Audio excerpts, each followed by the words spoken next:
Good evening, everyone. I hope you are doing well this Sunday afternoon. I hope you all have had a good weekend. Mine's been busy. It's been a little crazy, but we got through it. No problems there. We have got a lot to go through and a lot to talk about today. Welcome, Immortal. It's good to see you. Arc Dragon, welcome. Good to see you. So, real quick before we get into this, just so you all know, it does often get busy in the chat, and if there's something you want to make sure I see, use the super chats. Small donation makes it flash up real fancy on the screen. I can't miss it, can't get lost in the stream. I always make sure to hit the super chats as long as they're PG. Keep up with the guidelines and everything because we try to keep the stream PG here. Also, any super chat of $5 or more, with or without a questions, included in a spell casting for prosperity, health, well-being, and luck that I do every Monday for all the super chats. And the super thanks too. I'm still having trouble with super thanks because the name is just freaking weird, right? Any of those super thanks that are left during the week on a video, I also do it for those. Not too many people use that button, but mostly they'll be in the live streams. They're in any live stream we do here on YouTube. Many of you have noticed the Tuesday videos have been starting to be live. That's something we can continue doing. It's been working out really nice. We're going to keep trying it. Also, don't forget, we do have a locals community. You can head over to workingdragonmystic.com, and there is a Working Dragon Mystic layer tab. Click that. It'll send you right over to our community.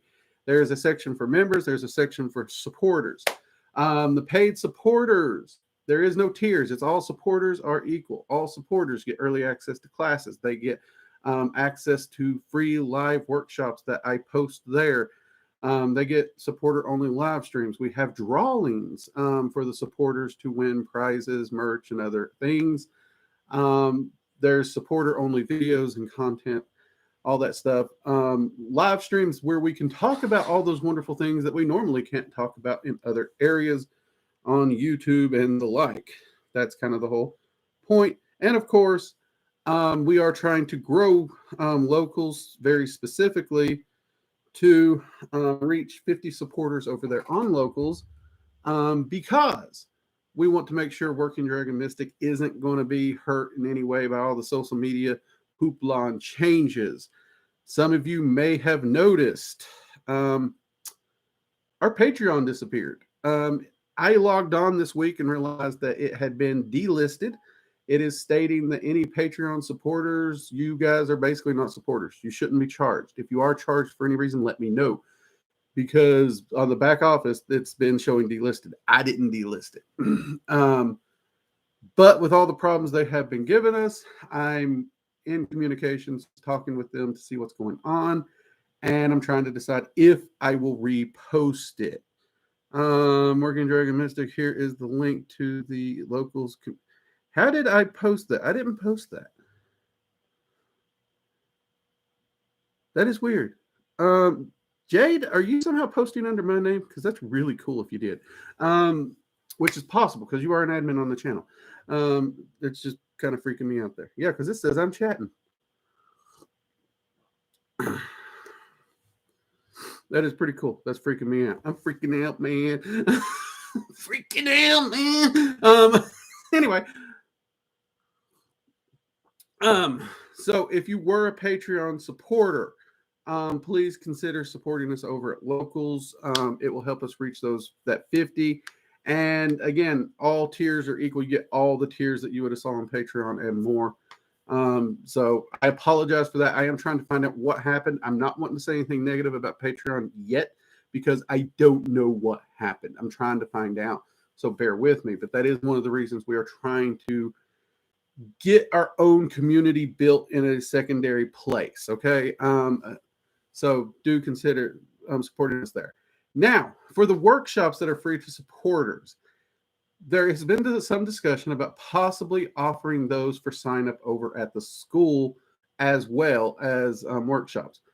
The problem with that we're trying to solve is these aren't like one-time workshops. Like right now, the one we're doing is on runes. It is going to be a 5 to 6 part workshop. And if I do it at the school, I would have to do each individual workshop as its own little payment to enter thing, possibly. And I think I would. Yeah, it'd have to be pay to enter. And we're trying to figure out how to price that and make it functional. We don't know if we can or not, but we have had a few people request it, and we're going to try and see what we can do. With that, also really cool thing. Supporters, you already know about this, and you guys know you guys get the first draw from this. Me and the admin team are actually in the process of working on collectible one-time run Working Dragon Mystic coins. We're currently in the process of designing one. This is not one. This is a coin that I have that I keep around on my desk for different reasons. This actually has the Stoic Virtues on it. Many of you know I used to be an old gambler, and I learned a lot from that. And because of that, I always keep a coin to fidget with. This one's perfect for me. But it inspired me to do limited runs of anyone who's in military or law enforcement has probably heard the term challenge coin. And I'm wanting to do like a run of maybe 100 coins of one specific design and give away only a small few so that they're truly collectible coins from Working Dragon Mystic. We're probably going to do one every year. There's some discussion of doing the 9 rulers. There's different discussions, but keep your eyes out for that. We will also be adding some new merch to the store. One of the admin drew up a Working Dragon Mystic pirate flag. I got to admit, I love it. I fell in love with the pirate flag. That will probably end up on a t-shirt, and I know we don't have flags that I can do over at the store, but there is like old style medieval pennants that hang down, or battle standards. Might have to slap it on one of those, not gonna lie. I actually think it kind of look cool here in the background too sometimes. So we are looking at some stuff like that as well. And those, hopefully can offer those to everybody.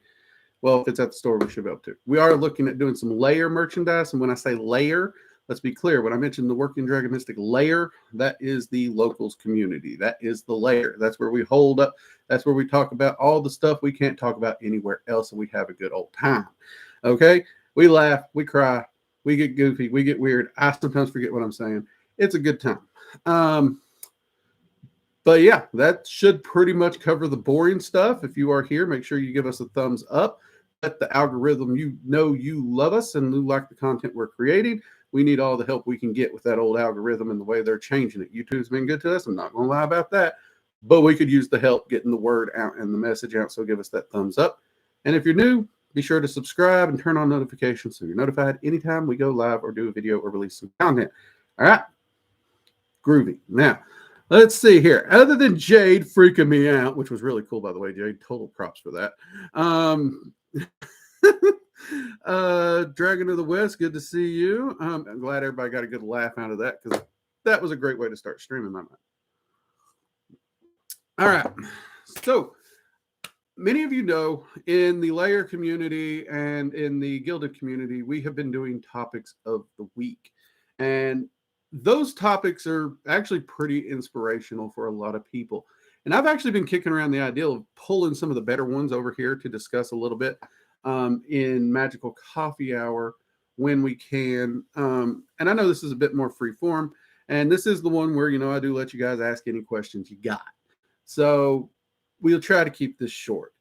And I won't try to do it every week, but I will try to do it on ones that I see pop up that do have relevance to most practitioners and questions that we get constantly in the community. Dragon Paul, good to see you. And one that really struck me that I can't remember if I saw it last week or this week, not going to lie, but it was about spell work and speaking with entities / prayer. And what's the difference between a prayer and spell? And this has been like the great debate amongst Wiccans and practitioners ever since I've set foot in the community at the bare minimum. And according to my mentors, it would go the same for them. And some of my mentors are twice my age. So I thought this would be a great topic because we have so many different flavors of practitioners in the Working Dragon Mystic community. Yes, we're Working Dragon Mystic. Yes, my primaries here are Dragon Magic and Norse Magic. You all know that. Those are the two areas I'm most comfortable teaching on. But I also approach magic as a general scientific framework. It's on the intro video, people. So we also do that. And this is a great question. And I think the first thing we need to start out doing is answering the question, is spell work and prayer different? And you want to know why this question is so hard to answer? The reason is because it depends. There are times when a prayer is more effective and more powerful than a spell. And there's times when a spell is more effective and more powerful than a prayer. And then there's times when they are equally powerful, and there's times when they will both get you butkus. Can anyone here in the chat guess why these variables take place so equally? Can they? I'll give you all a few minutes here while I take me a sip of coffee if anyone can figure this out and guess. And remember, we don't bash on religion, so we're not going to bash on religion. And it has nothing to do with religion, actually. I'll give you that hint. Archdragon, faith and concentration. Ooh, you're close. You are close. You are close. Okay. Faith and concentration. So, yes, there is a concept of faith magic and arcane magic. And faith does come into it to some extent for some practitioners. What resonates with the person more?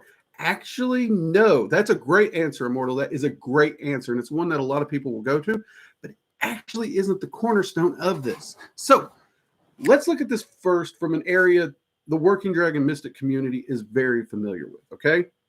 Let's look at spell work, okay? What is a spell? Now, we've all talked on here. A spell is not the components. I don't need a special little spooky book. I don't need a bunch of little herbs. I don't need a bunch of little bits and baubles. I don't need candles to do a spell. A spell is any form of magic to where you focus your intent into an outcome and you send it out to create an alteration in your reality, thus a spell. Now, there are many, many different ways to do spells.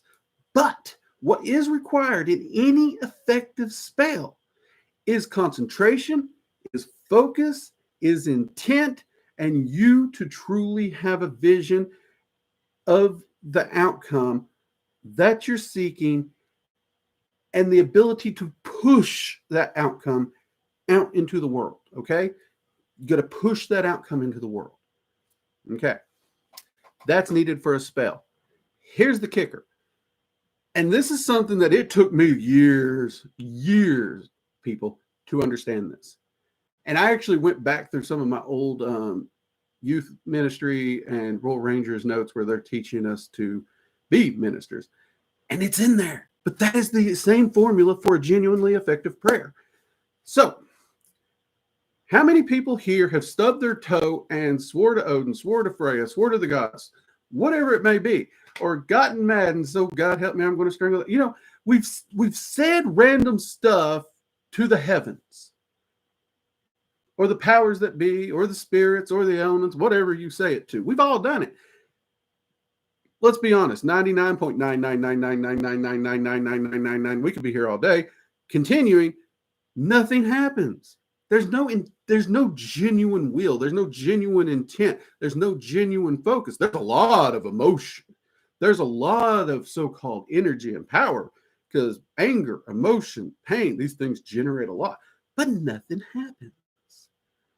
Interestingly enough. But if you sit down and you're going to speak a prayer, doesn't matter to who, can be to Odin, can be to Freya, can be to Yahweh, can be to anyone. And you put that same intent, that same focus, and that same emotion to it, it becomes genuinely effective. It becomes genuinely starting to manifest and latch on. And from a practitioner standpoint, by and large, you're doing a spell. From a spiritual person talking to an entity, it's just prayer done with a formula. And then there's the times you just sit down and you say something. You don't gain a connection. You don't put any energy into it. You're just talking. And at that, I mean, we all have seen them. I've seen them. They annoyed the piss out of me when I was at church. They're bench warmers. You know what I mean? They go through the motions. There's nothing to it, though. It's empty. Empty spell work is empty. Empty prayer is empty. It's pointless. You're wasting your time. Go eat a bag of chips or something. But the two could be said to be the same, interestingly enough. So I think we as practitioners need to make a note of that. And for those practitioners who maybe you don't want to do spell work, maybe you don't want to get into all the complicated aspects of it. Maybe you don't want to do rituals. Maybe you don't want to have herbs and candles. Maybe you're in a dorm room. You can't have candles. Don't worry about it. You can do something just as simple. Heck, check out my video on astral sanctums. It is a very low impact formula. You could do spell work in your astral sanctum. You could also go to your astral sanctum and do prayer. These things can be utilized the same. They can be utilized differently. Just like amongst practitioners, there are levels and levels and levels and levels and levels of effective spell work and how it's done in different ways to do it.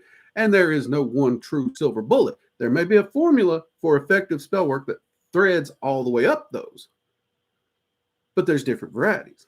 Same thing can be said about prayer with spirits or entities. Same thing. Let's see what we got in here. The ability or inability to let go of the prayer spell work. That is another good one, Jade. Yes, the ability to let it go once you've done it. That is a good one. And honestly, this is one of the times where I have found that the aspect of doing spell work in a prayer-like method helps some people, because if you put all the energy into communicating exactly what your intent is, exactly what you want, and you're truly showing it to the entity you work with, and you're putting it there, and then you let it go. You release it into the ether to manifest, and you're trusting the entity with it, or you have the faith in the entity. That removes you from the picture. That removes you from grounding out your own spell work. Because let's be honest, if all you do is sit there and dwell on it and worry about it, it's not going to work. You're going to ground out your own spell work. That's something we've talked about too. So that is a valid point. Learning to let go is possibly the hardest part of spell work for most people. I know it was for me. I actually got to the point where I was doing so much spell work to collect data that it allowed me to forget everything prior. That was what I just tried to overload my memory. Hey, it worked. It was exhausting, but it worked.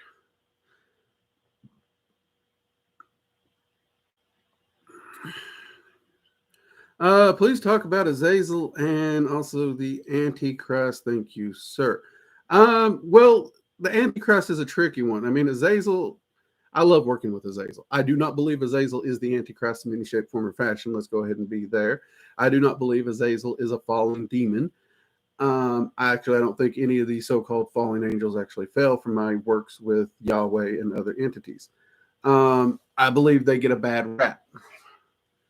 As far as the Antichrist, this is one of those where we could honestly go down a conspiratorial spiraling roller coaster of insanity, because biblically, the Antichrist is argued over and over and over. No one can guarantee what it is. I've lived long enough to see enough different economical shifts, presidencies, world government issues, that there's probably been 200 people in my life that has been fingered and pointed at and said, that man's the Antichrist, that woman's the Antichrist.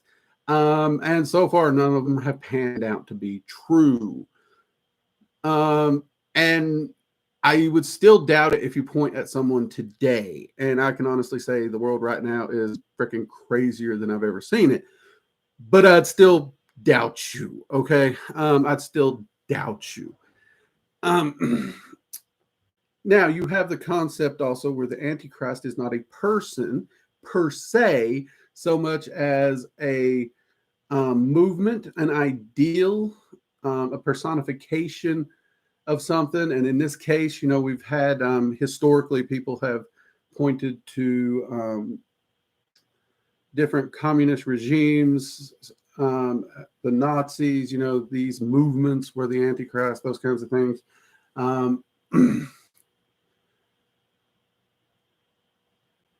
I've not seen anything personally to draw my attention to it. Interestingly enough, back in the day, and Revelations was actually one of my favorite books in the Bible. I don't know why, that's a weird one, but it was one of my favorite ones. And it's been a really long time.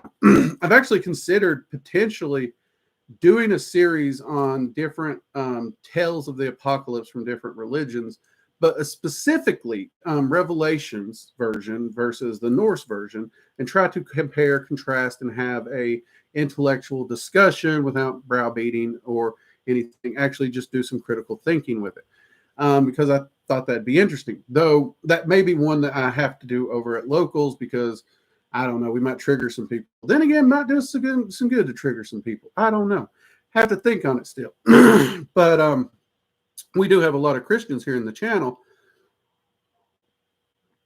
who do appreciate the fact that, we don't bash on people. We view things from a critical thinking viewpoint. We step outside the religion. We also look at where the religion has some philosophical bearings, those kinds of things.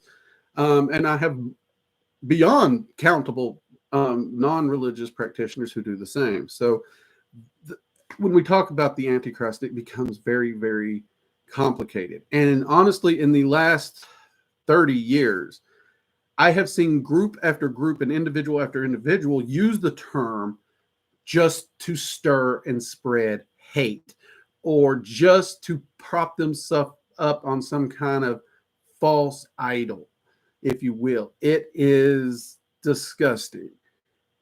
And I'm an asshole. I don't hide that I'm an asshole. And I don't sugarcoat what I say in life. I don't. I'm a very blunt person. My friends will tell you, if I haven't hurt your feelings, just wait around, I'll get to you. Because I'm blunt. It's not that I'm actually trying to hurt your feelings or anything. It's just I'm blunt. And this day and age, people don't like blunt, okay? This is the age of safe spaces. I don't belong in a safe space. I don't really support them. There's so many things about it. But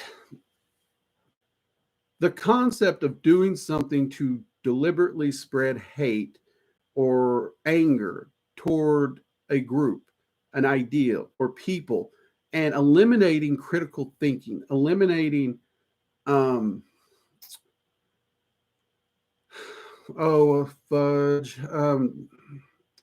eliminating the context of the situation and trying to just, with a broad brush, wipe everyone in this entire category as evil, good, or whatever you want to paint them as, sickens me. Absolutely sickens me.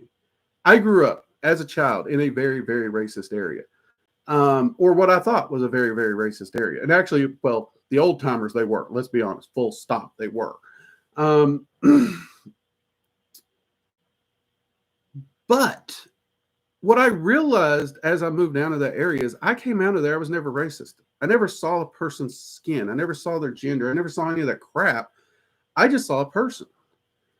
And I always wondered, how did that happen? And then I went back and I started looking at the way the people acted, the way they treated each other. They didn't treat them as a group. They didn't treat them as this or that or the other. They treated them as the individual. Whatever you did, how you treated people, what you did, did you keep your word? Are you an honest man? Are you hardworking? Are you a mooch? Who you were, what you did, that is what they used as your measurement stick. With the exception of family. Oh, dear God. I don't know if you know this or not, but in the South, family is free game. You can talk about them sons of bitches all you want. And they did, too. But with that exception, now don't get me wrong. Don't get me wrong. They're allowed to talk about family. You don't talk about their family. They'll haul up and gang up on you. With that exception, in the area I grew up. And I'm grateful for those lessons because I got to see the ugly. And I do mean ugly. I got to see why it was ugly. And I got to see the respect and the honor. And I learned it without even knowing I learned it. And ironically, when I left those areas, I got to see the uglier. And yeah, so I would actually paint, like, when someone talks about a concept of the Antichrist,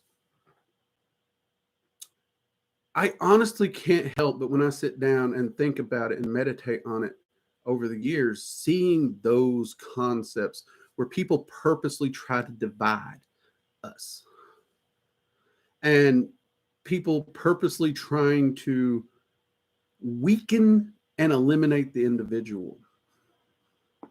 I'm not saying I'm right. Not saying I'm right. But you asked my 2 cents. That's my 2 cents. And that's about as far as I can go without getting us in trouble. Perhaps another great topic to dive into during the locals live streams for members and supporters, because that's you got a valid point there. You got a valid point, and there's a lot that we could talk about there. Like, I know a lot of people sidestep the Antichrist because, oh, it's a bunch of edgelord nonsense. Got it. True. I could do the whole edgelord Antichrist stuff for clicks, but we're not going to. I do like the idea of potentially approaching that topic with critical thinking, logic, and more. I'd actually have to pull some of my old notes, research some passages to make sure I'm covering it correctly, because it has been a while. It has been a while. But I think that would be a great topic. Immortal Roundtable. Oh my God, it has been a while since we've done this roundtable.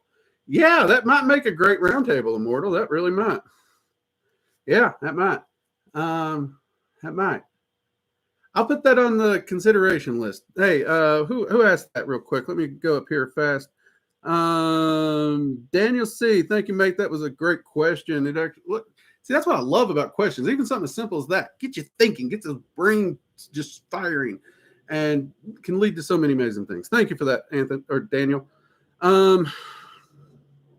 There's not even Anthony on my screen, is there? No, I don't know who Anthony is. Okay. Well, Anthony, whoever you are out there. Hi. Vicky, good to see you. Drake, this is random, but what's the most beautiful dragon you've ever seen? If you or that dragon don't mind me sharing. Oh, God, that's hard. That's hard. Okay, see, here's the problem. When I have a weird view of beauty, because there's a lot of different things that I find beautiful. And the reasons I find them beautiful are different. And I can go full nerd and explain what I'm saying. So Lily Munster, beautiful. Morticia Adams, beautiful. Willow from Buffy, beautiful. Dolly Parton, beautiful. Gretchen Wilson, beautiful. You're seeing a lot of women from almost across the spectrum. There's kind of a strength. I do find strength kind of my go-to category, not going to lie. A strong individual is going to get high marks for me no matter what. So, with that in mind, and we think about it, I can't pick one dragon. I really can't. The three that immediately popped to my mind would be the ruler of chaos. Not going to get his name out there, but we will be talking about him more, and I'll describe his appearance when we do the ruler series, because I'm going to be able to do the high ruler series over at Locals for supporters, probably starting here soon. We may weave it in around the rune workshops. Him. I absolutely love Yanali. Okay, there's something absolute beautiful about winter and ice and snow, the way it glistens in the light, whether it be sunlight or moonlight. Seriously, think about it. A beautiful, frozen, snowy landscape in the morning light is absolutely gorgeous. Now, imagine that same landscape under a big, beautiful full moon, just lighting it up like daylight. Mwah! I love both of them. And then I love Coralegra. I have always been in love with the ocean. I love the ocean. That's one of my reasons I fell in love with Jimmy Buffett's music. And Coralegra, that embodiment of the ocean she has, her movements, those are just the ones I think of right off the top of my head, Vicky. Let's see. Thomas, I personally love the Astral Sanctum. It single-handedly brought me back to magic when I had left. I need to stop being lazy and meditate constantly, though. Hey, meditation is a practice that it is so beneficial and so helpful, yet it's also one of those things that it's so simple, it's hard to get in the habit of it, because it's like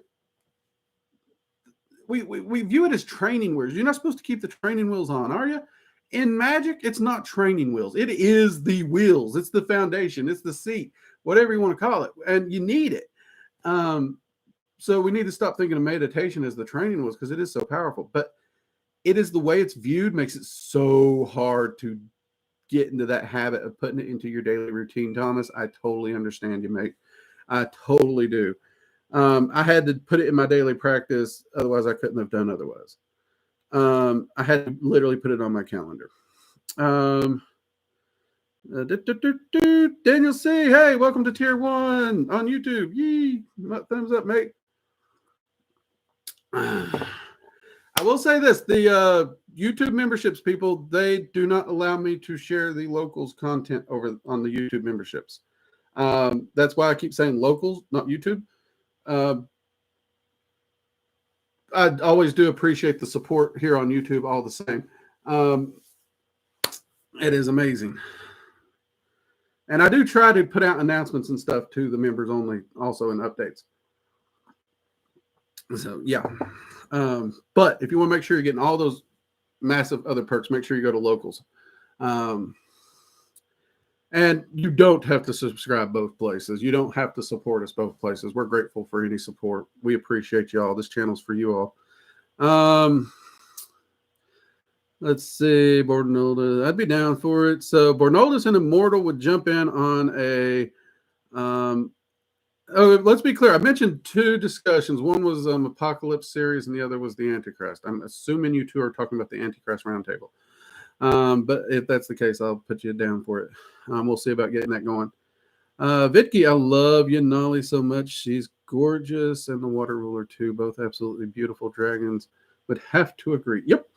And I mean, don't get me wrong. There's like I give Ingus Salor crap all the time. But I have a love of fire too, and earth. I absolutely love the woods and the forest. So of course, Terrafana definitely has a spot in my heart. Zephyr still, mate. Sorry, I'm not a sky guy. I'm not. I'm afraid of heights. You know this, mate. Deal with it. You're just at you're lower on the list, mate. You're still good looking, but you're not in the top. You're still good looking. All right. When are the times you prefer to pray rather than do spells? When is it? Honestly, at this point in time, I don't really view too much difference. So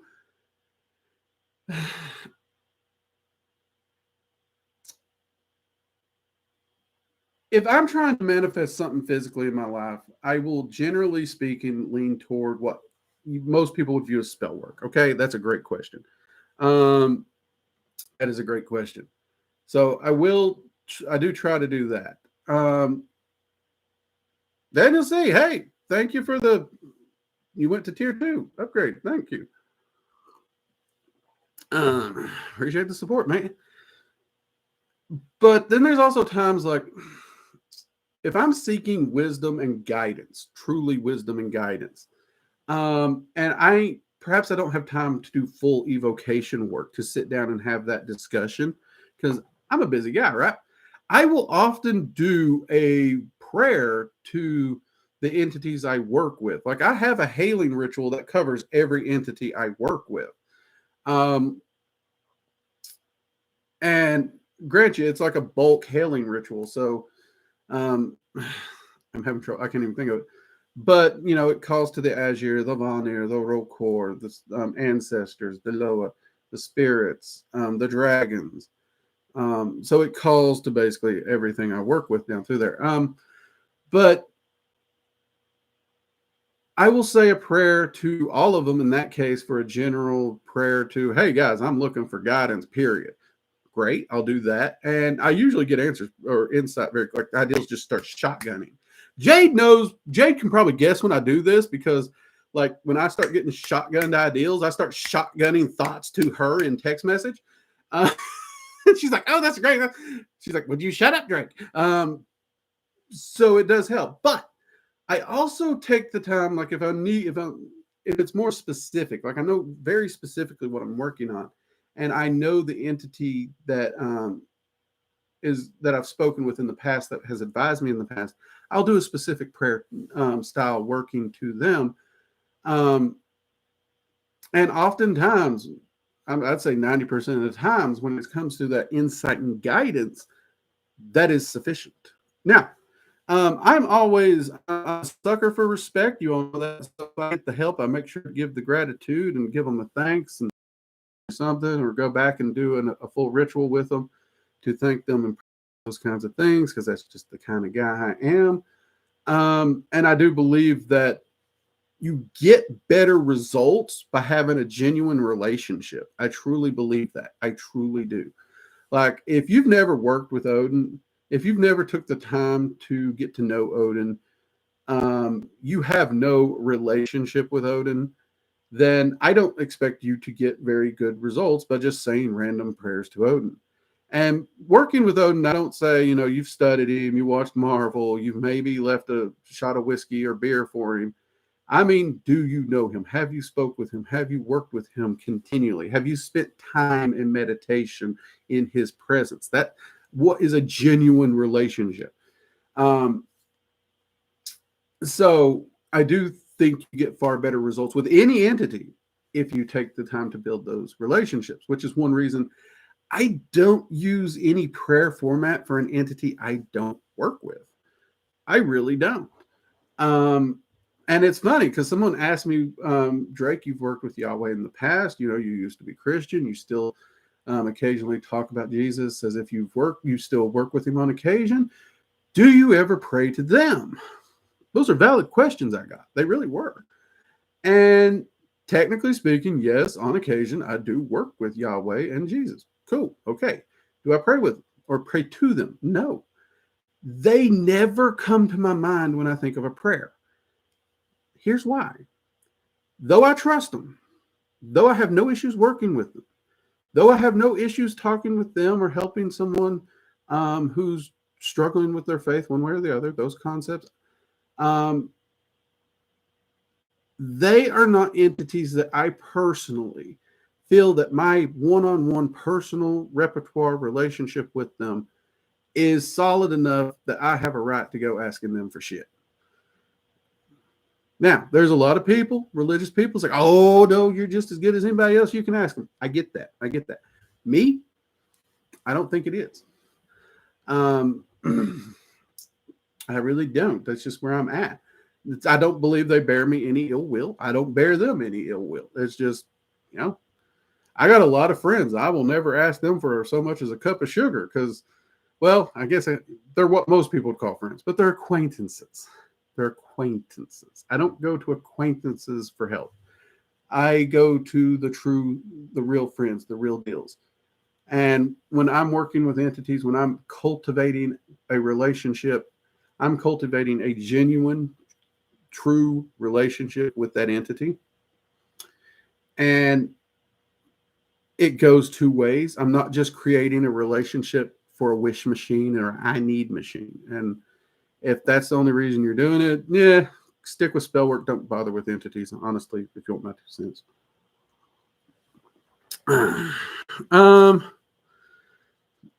Let's see.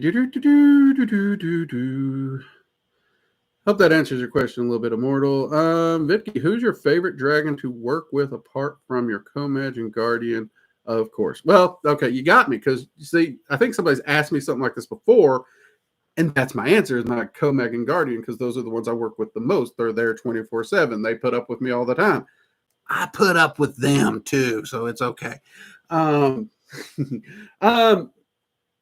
aside, my favorite one to work with. That's a tricky one.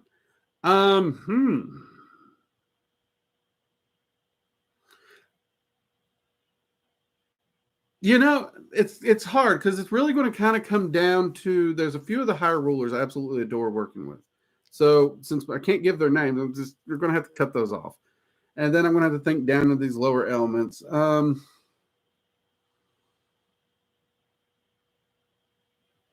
It may be the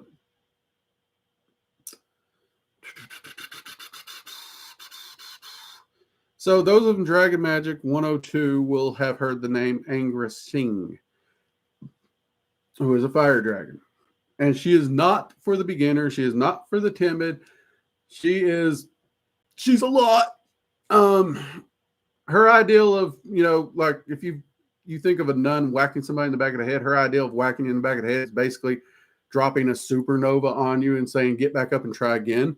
She's a lot. She's intense. But I do absolutely adore working with her.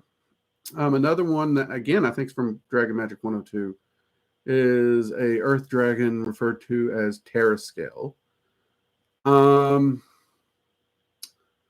And then one, I never tire working with this old dragon. I love him to death. You all can find the video on this one here on the channel, Torgra. I love that dragon. I absolutely adore him. Going back into that water again, you know what I'm saying. But I adore Torgra. I really do. Maybe it's the parrot head in me, the Jimmy Buffett fan. I don't know. But I am a very protective person by nature. I like to make sure people are okay. But I love Torgra. I always enjoy when I get the chance to hang out with him or work with him. So yeah, those would probably be the three I can think of off the top of my head right now. Mind you, it's a really long list. So if I actually had to sit down and sort through it and narrow it down, we'd be here for a week or more. Probably not a good idea. Let's see. Immortal. I'm working with her now, and she is intense to say the least. Oh yeah. Like, I don't think she has an indoor voice. I think she just screams like a banshee 24/7. I think that's just her volume. And I think if she ever did say anything quiet, I'd shit my pants and run. You know what I mean? There's just something about her. She is intense. She turns it up to 1,000 and leaves it. And you just got to ride and hang on. But I adore her. You can learn so much from her. Like, no matter how strong you think you are, no matter how much you think you got your shit together, she's going to show you don't know shit. Because whatever you think you got figured out, she can blow past that and push you beyond your limits to an area you didn't know you could go. And I love her for that. I made the mistake once when working with her. We was going through something, and it was like this. A lot of people don't see this from her. A few magicians have, and it's creepy when you see it at first, but there's like this almost motherly moment where she's like, all right, you got this, you good. It's like she's almost showing concern. It feels like concern, but you're not used to her showing concern. You're used to her just nuking you and telling you to get back up.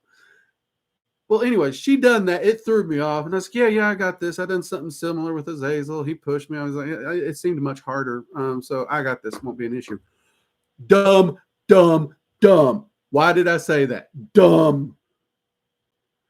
Because now she literally basically used the dragon's ability to look through and see, okay, how far did Azazel push him?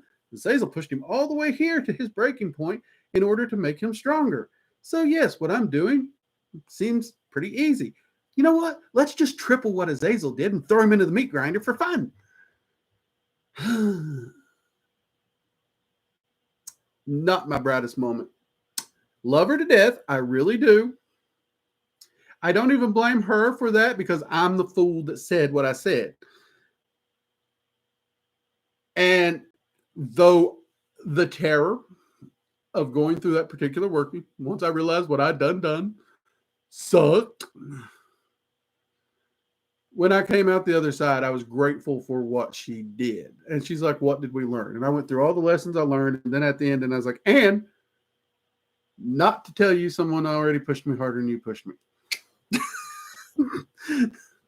She cocked an eyebrow at that. I don't know if I'm going to pay for that later or not. So I may have already paid for it, but I don't know. She can be a lot. There is no doubt. There is none.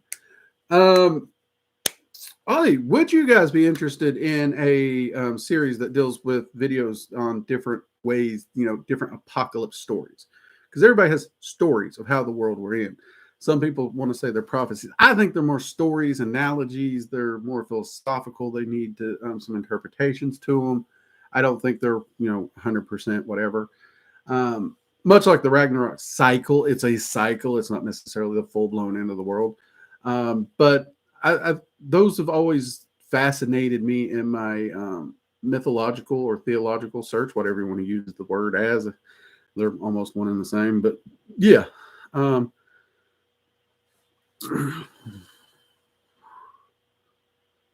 I would love to experience a maternal gaze from a dragon. No.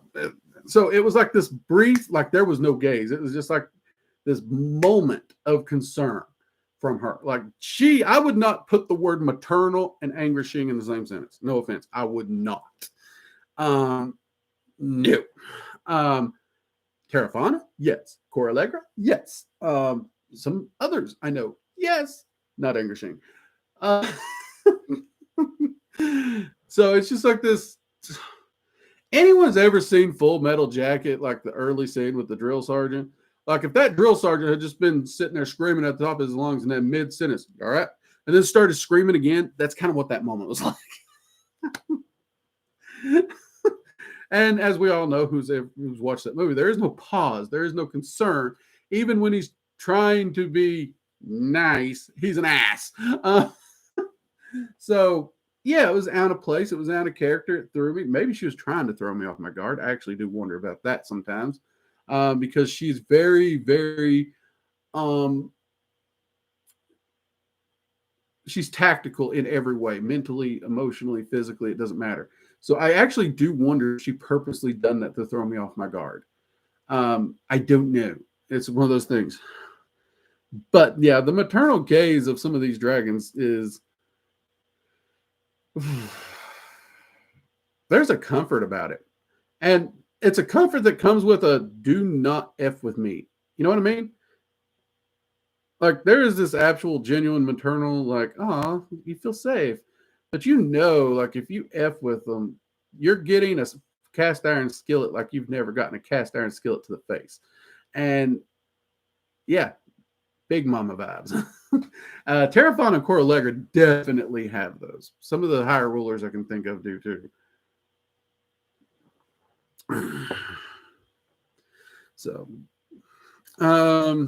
Drake, can you use your magic to get rid of anxiety, especially money anxiety? Yes and no. So anxiety isn't just a thing. It's a emotion that's generated from a lot of different things. And part of it is your understanding of the situation. If you're having anxiety over money, that emotion's going to be there.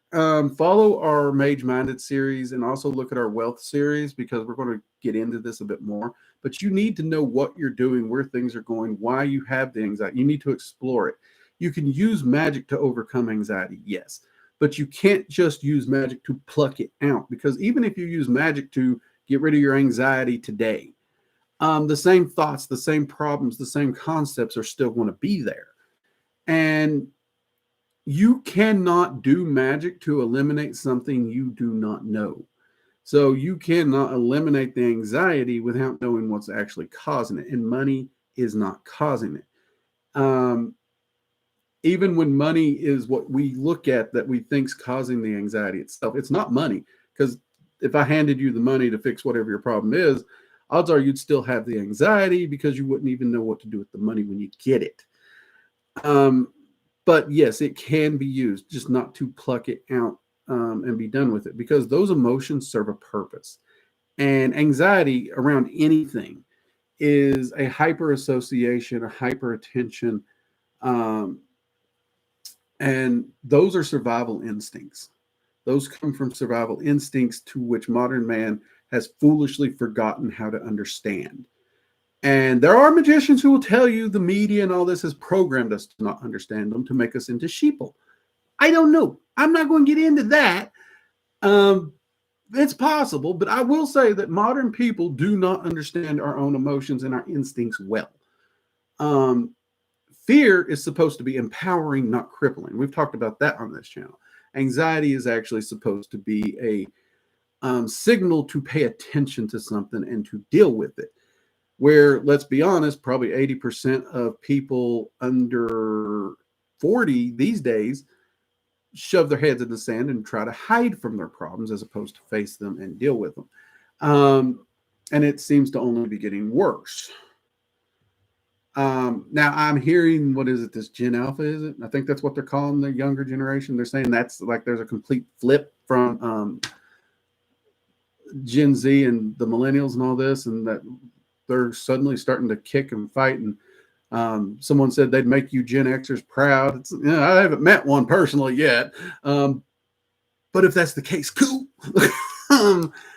So anxiety is not something you can just eliminate. You need to look at the roots of it. You need to look at why it's there. You need to understand it, and you need to deal with those. So check out the Wealth series and check out the Mage Minded series that we've already started. There's 2 episodes of it already up. In fact, the first 2 are actually going to be big helpers for that, actually. The most recent one, where we actually discussed the happiness triangle and the unhappiness triangle,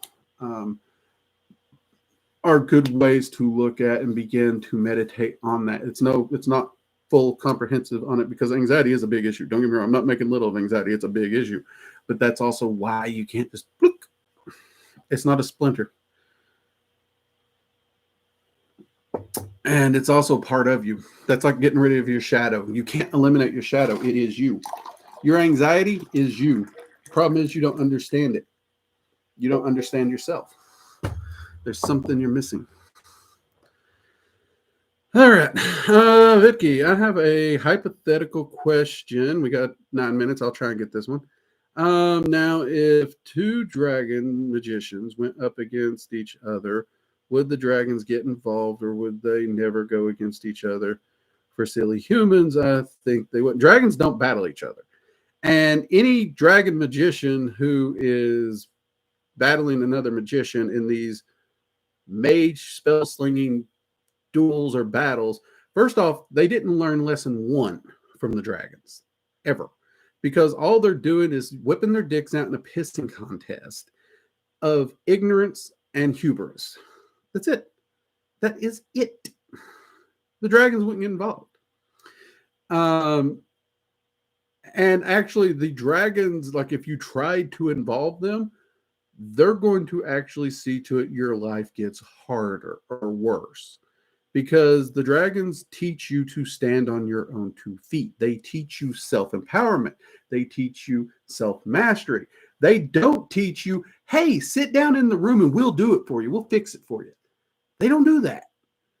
So if you're picking a fight and then you're saying, hey, Angus, this guy, I punched him and now he's mad at me. Could you show him what for? Angus is going to punch you, not him, because you started the fight. So will they? Yeah, they're not going to get involved. Human ignorance is human ignorance. And well, who was that comedian? People tell me that's what I'm going to be like when I get older. I think it's Ron White. You can't fix stupid. She said today in a nice way, which is very scary for me, for her to. Yeah, when she says anything nice, batten down the hatches. It's about to get cray cray. Tomorrow is going to be a lot of hard work, and she isn't going to go easy. I was like, shit. Yeah. Tomorrow's going to suck, Immortal. It's going to suck. Have Eye of the Tiger or something. Wrong Side of Heaven on your soundtrack. Anything. It's going to be a day, mate. You're going to need it. Good luck. Let me know how it goes. What's the best Dragon Tarot? I actually don't have a Dragon Tarot deck that I like. I'll be honest with you. I don't. The tarot decks I have 2 Dragon Tarot decks. One, I don't even remember what it is. The other is the Conway one. And I'm really not fond of either of them. So I personally don't have one that I use. The tarot decks that I have and I use, I have a Gothic Vampiric artwork deck a friend got me. I show it in the tarot, learning to read tarot class. I don't even know if it's still purchasable. I can't find it anywhere. And I have that one, and I recently purchased. I got me and my wife both one of these. It's a Disney villain tarot deck, and I've been playing around with that, and I actually like it. It reads good. So if anything ever happens to my Gothic tarot deck, I'll probably start using that one. I do not collect tarot decks. I don't. I get one I like. I get one that works, and that's it. All the other ones were probably given to me. Honestly and truly, my main divination is scrying and the runes. Those are the two I go to more than anything. And scrying is my primary. So I'm not the guy to ask. I've never found a dragon tarot deck I like. Sorry.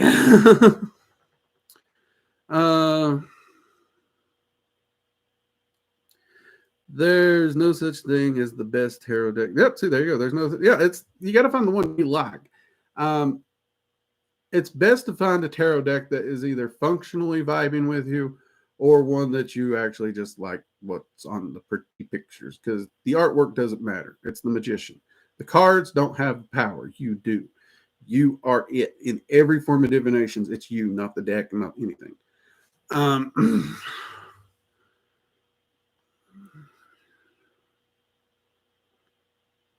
Let's see.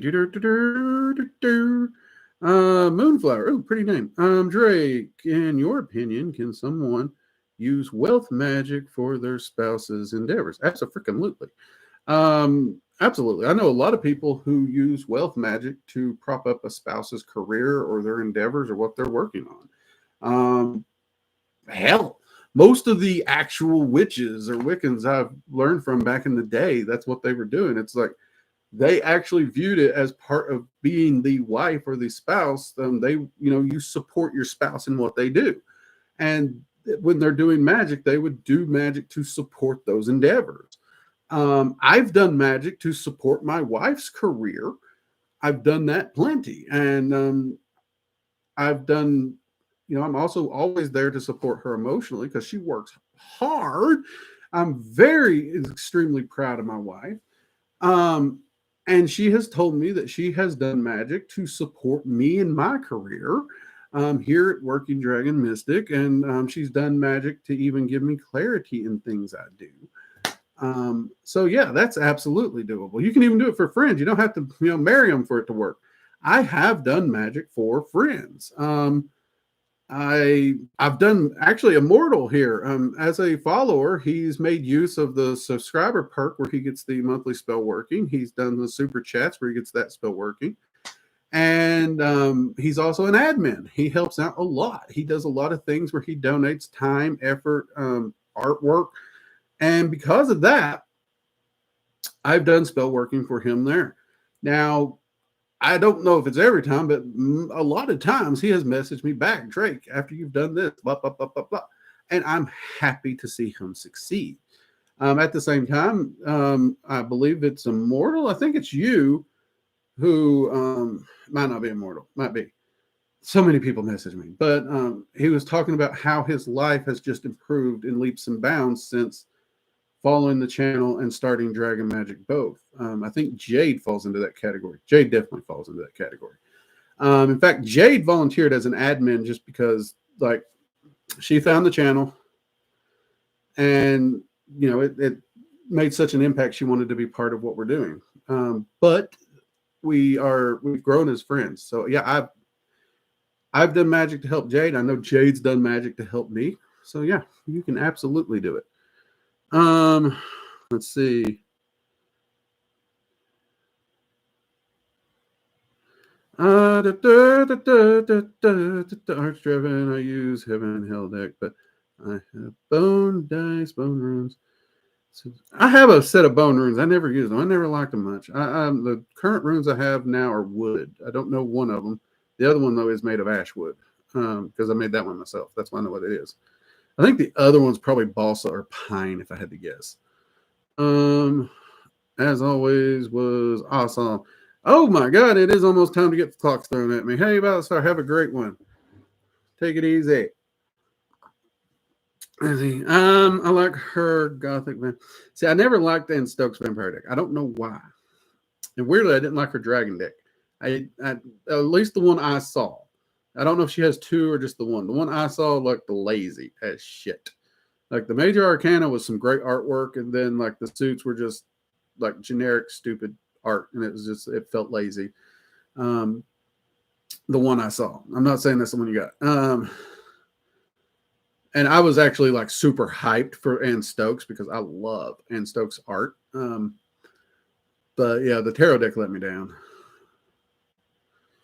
But hey, everyone's a critic, right? And you like what you like. Not everybody likes what I like. I don't expect y'all to like what I like. So yeah, find the deck you like if you're going to do tarot. Yep, everything I've been successful since started Dragon Magic is thanks to Dragon Magic. Awesome, Immortal. Always happy to hear it.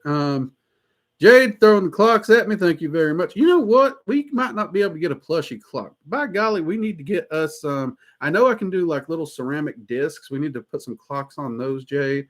Maybe some shirts, some ball caps, and coffee cups. So people can have some clocks from Jade. We gotta get some artwork as somebody throwing clocks or raining clocks or something like that. All right, Chow, Dragon of the West. Can't believe I actually got that. Yep, that's one nitpick I have about the deck. Okay, so it is the same deck. Okay. I'm picky. That's like there's so many beautiful tarot decks, and I do love to see some tarot decks. Like I got friends who collect them. I got one crazy lady. She collects tarot decks, like a crazy cat lady, and like she's off the bonkers. I wouldn't trust her with a stuffed animal, but you get to see some tarot decks, and I do think the more you use a particular tool, the more you and it vibe. So I actually think there's a benefit to not overdoing it. Not collecting too many. But then, you got people who genuinely, they have this deck for this and this deck for this and this deck for this. And honestly, their main focus is on tarot and divinations, and they don't really want to explore other facets of magic. And they expand upon that. And there's nothing wrong with that. If that's what they want to do and it's working for them, kudos. That's our motto here. If it's working for you, keep on doing it, right? All right. All right, everyone. Jade threw clocks at me already, and I got to jump in out of here and into a meeting. You all have a fantastic week. Keep up the great work and keep up working toward that self-mastery, that self-empowerment. Remember, every day is a new day to try. It's okay to fall down. Just get back up. Don't give up. That's the key. That's the key. And until next time, everyone, I'm Drake. This has been Working Dragon Mystic. Take care. Goodbye.